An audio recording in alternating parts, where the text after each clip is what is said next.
Olunako olwaleero tugenda kubazzaayo ku biki omugenzi Brenda byabadde akola nga tannaba kuva mu bulamu bwansi. Ffenna tukimanyi nti no muganda waffe Brenda abadde enkuba kyeyo eyattibwa mu ggwanga lino erya Saudi Arabia, era ng'abantu abaamutta be bakama be baabadde akolera buli lunaku, baakolera buli kimu, baabadde awa ekitiibwa, baabadde abeererawo mu mbeera enzibu.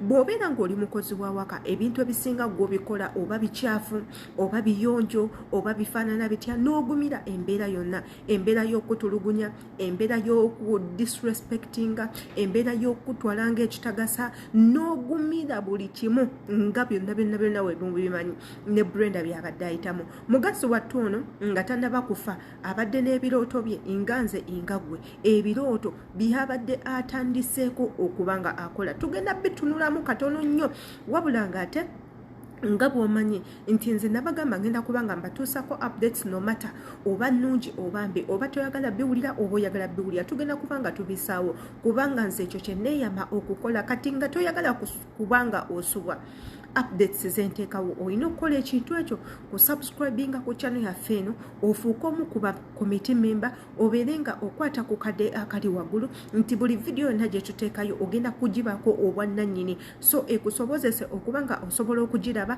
ate era okomentinge tumanye endowooza kyolowooza ku katambi ako ke tuba tutaddeyo. Ate era twegomba n'okuyiga mu comments zammwe, mutuyigirize ebyo bye tubadde tutumanyi, mutusomese bye tubadde tetumanyi, mutuwabule ensobi ze tuba tukoze. Kyovulaba tubagamba osobola okuba nga osubscribinga. Brenda ng'abadde tanafa, abadde atandise okuzimbira bazadde be ennyumba, teekako n'okusomesa abaana, okubajja mu masomero amabi gali ge babaddemu n'abateeka ku masomero amasaamusaamu, amasomero amalungi at least ye galowooza nti nno gasobola okuba nga gabangula omwana ne gamutuusa at least ye waayagala. Tugendagendako tulabe ku bifaananyi by'ennyumba, tulabe n'obutambi bw'ennyumba nga bwefaanana, nga bwagirese paka kati bweri olunaku olwaleero, ate tubeere nga tweyongerayo. Igwe twekuumireko, tubeere nga tukutuusaako updates zonna, katugende mu maaso.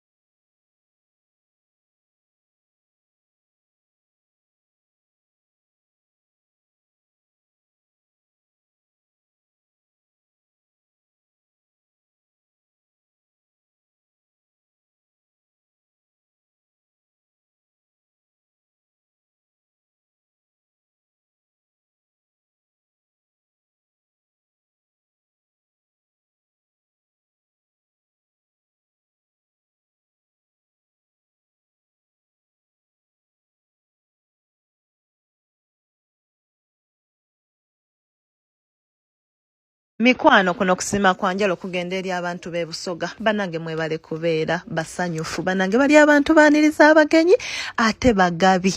Buli oyo tugendako mu Kamuli town nga tulowooza waliwo kye batayina nga tugulaagulayo, kumbe tugenda otuuka ewaka nga nabo batwetegekedde. Olunaku lw'eggulo baatugabudde, twatuukidde ku flasika y'amata ne toosi z'omugaati ndowooza nga 20, twaliddeko 2 zokka. Muganda wa Brenda n'aleeta akawagu k'amenvu, keeki, mazzi, awo ne batuleetera emmere, amatooke nga galiwa abantu ndowooza nga 6, embooli, enkoko ebifinga 7, kyokka nga tuli 2 ffekka.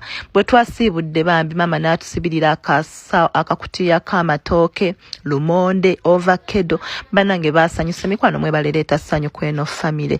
Ekintu ekyakye nalabye bambi abantu b'omu byalo basinga okutira Saudi Arabia, kubanga kuziika Brenda omukulembeze omu yagamba nti ku kyalo ekyo kyokka baziikako abawala okuva e Saudi Arabia 3, n'agamba mu district bali abawala 24 abulanga buli omu mubaage mu ngeri ye. N'ekirala bannange bw'oyitangako mu byalo mukwano ne oba oyina kituyige okugabula abantu b'omu byalo. Bannange mu byalo abantu bali bubi, abantu baavu. N'abadde ntambula n'ensanga omukyala ayonsa omwana akaaba talina mabeere ng'ava naku oxygen ku mulago w'e Busoga, ne mubuuza kiki, n'agamba tayina, ate tayina mmere. Omwana nga myezi 6 mbw amuliisa bbando, oba bbando ke kawunga mbu n'amatooke. Era njagala okwaza bonna ababadde mu kaseera ako bambi ne tufuna engeri gye tuyambamu eyo famire kuba bazzeeyo ndowooza ewaabwe nga basanyufu. Mikwano mwebale nnyo mwebalire ddala mazima gali nti sirina nawakutandikira bambi oyo muwala w'omugenzi Brenda naye nga bambi mwebale okuleeta ssanyu ku bazadde bano mwebale amazima gali nti singa mulabye abazadde bano essanyu lye balina. Tuvuddeyo olunaku olwaleero tusoze Busoga ennaku nnya twagenda tebannaziika ne bamaliriza okuziika ne tugenda ne tugula ebintu ne babiteekamu ku Mande so olunaku olwaleero ku Lwokubiri tuvuddeyo bambi ne tukomawo e Kampala naye nga bambi mwebale nnyo mwebale ddala buli omu alina waatodde okulaba nga gusa ekirooto kya Brenda eri bazadde be bambi. Omwana ono yafiira e Saudi Arabia naye kyali kimututte okusinza ku kyakoze kirabika kyali kyakukyusa bulamu bw'abazadde be bambi mwebale kituukiriza mwebale kulaba nga tukozesa TikTok app ku lw'obulungi mikwano nze simwe nyinza kubeebaza buli omu alina we yatodde n'agamba omwana twali tetumumanyi bazadde be tetubalabangako tetumanyi oba tuli balabako naye bambi ku lwakino katukwasize wamu tusobole okuggala ennyumba eno nsaba Mukama yekka y'aba abansasulira singa mulabye ku ssanyu lya maama singa mulabye ku ssanyu lya taata mu butuufu maama agenze n'akola ne statement n'agamba mazima gali nti munzigyeko ennaku y'omwana wange muzze mu kifo ky'omwana wange. Mikwano mwebale nnyo mwebalire ddala.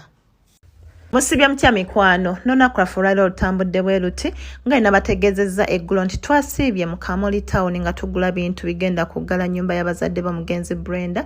Leero tutuuse waka ku ssaawa 7 nga bamaze okuteekamu enzigi n'amadinisa nga wabula ojasi luggi lwa mmanju mpozi n'oteekamu endabirwamu olw'ensonga twakedde Kamuli Town ng'emanyi nti omuntu waba afiiriddwa ebintu ebisinga ebikozesebwa ewaka biggwawo so twasazeewo ne tukwata mu nsawo ya Fly High Life Saving Foundation ne tubagulirayo ate kilo 10 eza sukaali ez'ebijanjaalo ne tugulira omwana w'omugenzi Brenda ensawo ebizigo ne tugera taata akasimu kwa taata badde talina simu nga maama yalina teyamama nga nfu ne tugulawo ne chapati kwa bambi buli mwana abakugamba ndeeterayo chapati so tugenza tuuka ewaka ng'omulimu gwaffe gwakatuukaawo. Njagala okwebazawo bonna abeewaayo okutuukiriza ekyoto ky'omugenzi Brenda kye yali ategekera oba kye yali azimbira bazadde be bambi musibye mutya mikwano kansubire nti buli omu ali bulungi naffe gye tuli tukyali Busoga era nga leero tukedde ne Empress Jackie ne tugenda ne tugula enzigi n'amadinisa nga bwe nasuubiza nti tugenda beerayo nga tumaze okuziika paka nga bamaze okuggala eyo nayo ennyumba abazadde ba Brenda babadde basula ey'ettaka nga yeno ennyumba Brenda bambi gy'abadde azimbira bazadde be olunaku olwaliro bakedde ne batutwala gye tuguza enzigi 2 n'amadinisa 5 twesanze nga amadinisa agamu tujja kwetaagamu endabirwamu era ne tugula glasses ne tugula ne seminti ne tugula n'akadinisa k'ekinaabiro akatono twadde tetukabaze. Njagala okwebaza oyo yenna alina waatodde bambi okulaba nga tugusa ensonga eno n'abo bonna abasonze nga muyita ewa mwami John tulinawe obubaka yabumpadde bambi nannyongerezamu n'enzange za transport neyanzanyo neyanzegesebo. Njagala okwebaza buli omu bambi alina waatodde Mukama abaddizeewo amazima gali nti mwebazaffe ne tulina kwebaza mmwe kuba singa simmwe singa tekisobose. Eyo ennyumba gy'olabye omugenzi Brenda enkuba kyeyo gy'abadde azimbira bazadde be ndowooza mulabye ku sayidi eno wabaddeyo akayumba akabi akayumba ak'ettaka nga kasiige obusa n'amabaati bambi amakadde. Brenda ono abadde agezaako kujja mu bazadde be mu mbeera embi afune embeera ennungi gy'aba abateekamu. Ffenna tumanyi nti nno nga obulamu oyagala okubeera mu bulamu obulungi olina sooka kusanyusa muzadde olina kusooka kulabirira waka ewammwe gy'ova nga tonnaba kubanga weerowoozaako. Abantu abasinga ffenna kye tulowooza naddala ffe abava mu famire ng'akasente tekaliwo bulungi ofunye chance mama akuwadde omukisa taata akuwadde omukisa akukkiriza genda oyiiye so w'otandika okuyiiya of course ogenda tandikira wammwe kubanga oyagala oweeseeyo ekitiibwa. Wabula muganda waffe Brenda bakama be tebamuganyiza bano bo balaba nga okumutta kyekisinga olw'okuba nti nno balowooza nti oba mujjamu ebyo byonna bye baagala ne bamufunamu obuwumbi n'obuwumbi obw'essente kigenda kubanga kibakolera. Njagala okijjukire nti Brenda enfaaye teyajja buzi nti oba yalwala mutwe nti oba baamukuba kakumbi ku mutwe oba baamunyika mazzi oba baamuwa obutwa nedda. Brenda baamutemaatema ne bamusalaasala buli kikye kyonna ekiri munda ne bakitwala kanka kuddiremu ggwe ali kweno kyano.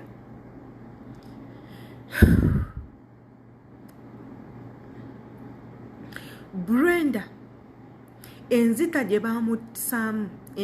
baamutamu etiisa, enzita gye baatugumbulamu Brenda ereeta ekiyongobero, ereeta okutya mu mutima n'otuuka n'ekisa n'ogamba oba nakola nsobi okujja okukola, n'otuuka essa ne weebuuza oba bano abantu ddala bantu, n'otuuka essa n'otuuka n'okuwulira nga oyoya otunule kwabo abatta Brenda olabe bo bafaanana batya bakala ki, olabe oba bo ba green, olabe oba bo ba yellow oba ba orange, olabe basampewo ki eyo ebaleetera okuba nga balina omutima omubi bwe gutyo era ng'oyagala ovumbule balina ku baana n'ab'eŋŋanda.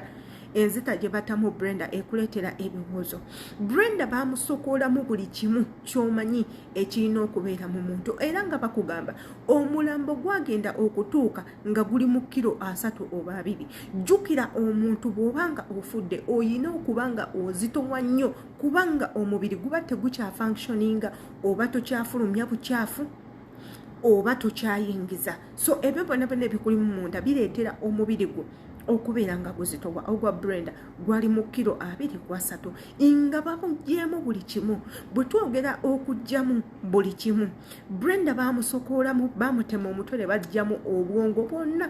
Omuntu ajja kumbuuza obwongo nga babwagaza ki? Obwongo buno basobola obuteeka mu fridge bwe buba nga tebunnaba kufa ne busigala nga bufunctioninga. Bano abantu be bakolako surgery z'obwongo ne babeera nga babubateekamu. Obwongo obwo basobola obukolamu eddagala lino lye mumbira akina Panadol, Ibuprofen n'ebintu ebirala. Obwongo obwo busobola okukola ebintu ebirala. Yes, ne bamugyamu omutima. Omutima ogwo bagutunda mu ddwaliro. Bano abaagala bakola heart transplant, heart surgery nabo bagiyambisa emitima bagigula. Ne bamugyamu obutaago. Obutaago obwo nabo babukolamu eddagala lino ly'owulira kwiniini. Babukola mu butaago. Ne bamugyamu ekibumba. Ffenna tukimanyi ekibumba kya mugaso nnyo. Ekibumba ekyo nno kye kivaako n'omusaayi. Omuntu okubeera n'omusaayi kiva ku kibumba. Ekibumba we kirwala oba osobola okufa immediately we batakwanguyira kuwa kirala oba kujjanjaba bulwadde bwe babukutte ku kibumba. Ne bamugyamu ensigo. Ensigo eyo ya mugaso nnyo. Ensigo eyo yeesengejja buli kikyafu kyonna kyonna ekikuli munda. Ensigo eyo eba yeetooloddwa amazzi. Ngejja buli kimu ekikuli munda era nayo weerwala munnange togenda kubanga osigala. Ebyo byonna ne babimugyamu ne bamugyamu bone marrow, obusomyo obubeera mu magumba obuwanirira amagumba. Ebyo byonna Brenda babimugyamu ne baleeta kisasalala ewaka. Ekisinga okuneewuunyisa nti eggwanga lyaffe Uganda lyakamala okusayininga contract ne liteekako ebintu ebyo byonna ebikugira omuwarabu okuddamu okutuusa obuzibu ku muntu yenna. Omwana wuuyo bamuse omulambo ne baguleeta. Uganda government mu ddwaliro lyaffe ekkulu ery'emulago ne bakola postmortem ne balaga ebintu by'omwana byonna babitutte.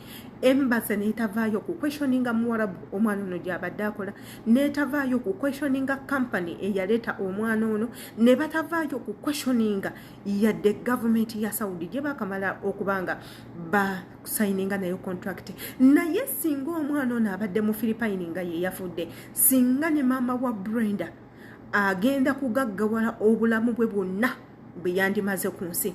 Olw'ensonga nti nno ebintu byonna ebibadde bifuula Brenda omuntu byatundibwa ssente buwanana. Era kyovulaba nti omulambo gwa Brenda gwanguye okudda mu bwangu nnyo mu ggwanga erya Uganda okumalawo ensasagge compared ku mirambo gy'abaana abazzenga bafa.